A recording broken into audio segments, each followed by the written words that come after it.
Hi, my name is Lewis Robinson, and I'm the author of The Islanders. What are three things you want people to know and be thinking about when they read this book?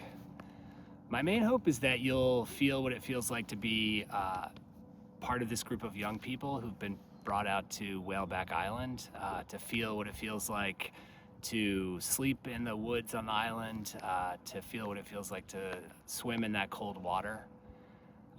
To think alongside Walt McNamara, he's the narrator of the book, to feel as though you're inhabiting his mind and thinking his thoughts as the story progresses. What didn't make it into the book? What did you leave out? I wrote a bunch of scenes that take place in this vast underground bunker on the island, and I like that idea conceptually. It made sense to me that the owners of the island would build such a bunker, but then just practically speaking, it just didn't seem feasible that they could have done that on an offshore island. So I took those scenes out. Why did you write the book, and why now? I work at the University of Maine at Farmington, so I work with young people, and my wife is a high school English teacher, and I have two teenage kids myself, or we have two teenage kids. And I've just, at the time that I was starting this book, I was thinking a lot about how different it is for kids today to becoming an adult, to be becoming adults in this world. This world that is full of challenges for them, challenges that we have dumped in their lap. So I wanted to basically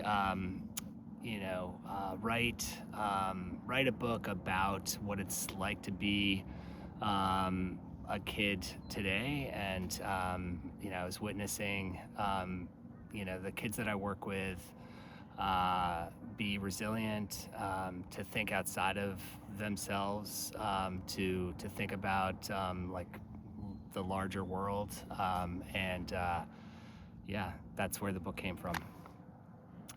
If folks have read and loved your book, what other books should they be reading?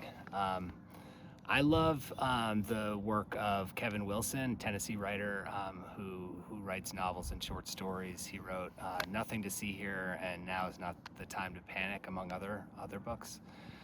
He's just a really nimble, funny, smart writer.